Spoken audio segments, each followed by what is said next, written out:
Alright, this video is specifically for new beauty businesses. Getting certified was the easy part, but in this video, I'm going to show you where your first 10 clients are actually going to come from. So most new lash techs, nail techs, and stylists spend their first year posting into Instagram and waiting. But the ones who actually get clients have a different plan. 10 named people asked directly, and they're turned into regulars who rebook on a cycle. The issue is that plan start to finish. And in this video, I'm going to break down exactly how you can implement this in your own business. So I'm Sava, I'm the head of marketing at Weblingo. We're a local marketing firm. We build websites for service-based businesses. And in this video, I want to talk about how you can get your first few clients. 10 regulars is a real business, and the math is actually better than it looks. So I want you to start with what a client is actually worth in this industry, because it changes what kind of marketing makes sense here. Beauty usually runs on a rebooking cycle. Lash fills sit around every 3 weeks, nails pretty much the same, and brows every 4 to 6.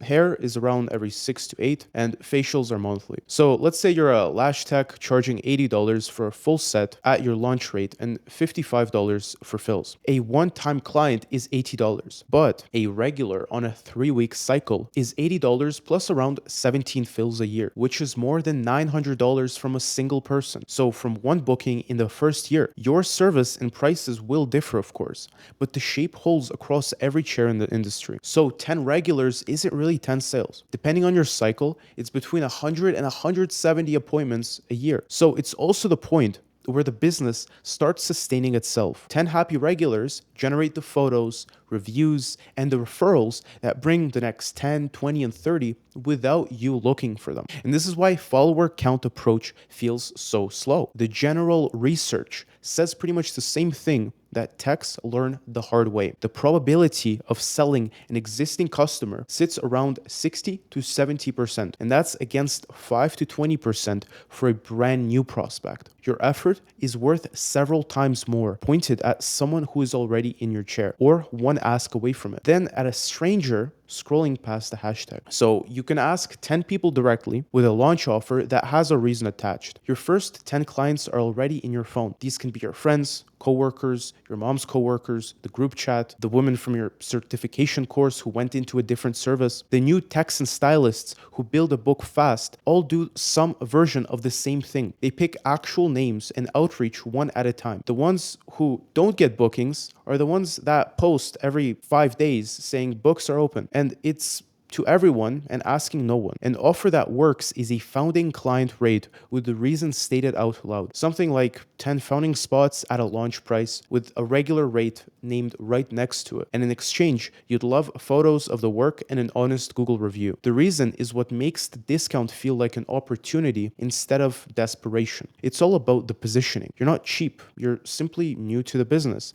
and you're openly trading a lower price for the proof that a new business like yours needs. There are 2 rules inside this. First of all, the founding rate, of course, has to end. 10 spots or a date, and then it's gone and your real price starts, because the client who only came for the discount leaves over $5 anyway. Second, the ask is personal and specific. Now, also, I want you to know the difference between Instagram and Google, because Instagram is where techs watch other techs, but Google is where real clients look. The thing that almost no one starting out does is optimizing for Google. When a woman moves to a new neighborhood, or her lash tech quits, or her stylist moves salons, she types nail tech near me, and she just picks whatever comes up. The established salons make sure of this. They make sure to show up, but the new techs almost never optimize for this because the whole world is Instagram. But 2 pieces fix that, and both are boring. So the first thing you need to do is to set up a Google business profile. It's free and it works fine for even a home studio. Photos of your work, prices, hours, and a booking link. The second is a simple 1-page site. What you offer,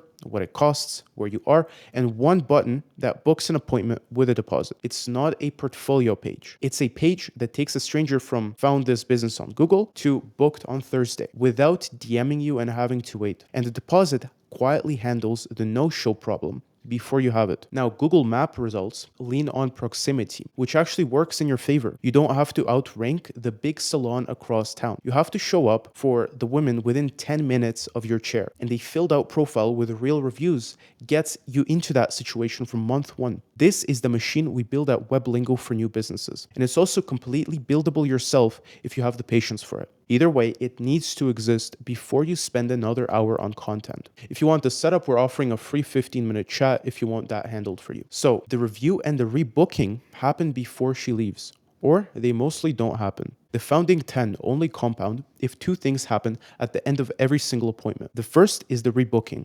Every service has its cycle. So before your client is out of the chair, you want to ask her, do you want to lock the same time in 3 weeks or whatever the booking cycle is? Client who leaves with a next appointment stays on it. Now, in comparison, a lash client who leaves with message me when you need a fill, that drifts 5 weeks and they need a new set instead of a fill. And they look at the price, it's much more expensive than the founder rate, and you pretty much lost the client. Now, the second thing is the review ask. Bright Local's consumer survey found that 83% of people who are asked to leave a review go on to leave one. And the techs sitting at 2 reviews and the techs sitting at 40 are usually doing the same quality work. It's just that the second group ask right when the service is done. I want you to shoot every set, every full look with permission, and then you can post them. Once there's a real book behind it, your Instagram stops being marketing and it starts being proof, which is the only version of it that actually books strangers. From there, the loop runs itself. 10 regulars generate reviews, photos, and referrals. And now you have 50 regulars in a few months. The fully booked, books closed, waitlist running techs are running this exact loop, just in a longer time frame. If you're in your first year, this is the entire sequence in order. Nothing on it needs a following, and most of it costs nothing. So first of all, set a founding offer, ask 10 people by name, then stand up the Google side, then ask every client for a review, and then rebook in the chair. Again, if you want to work with us, the link is in the description. It's the only link, and I hope to see you on the call.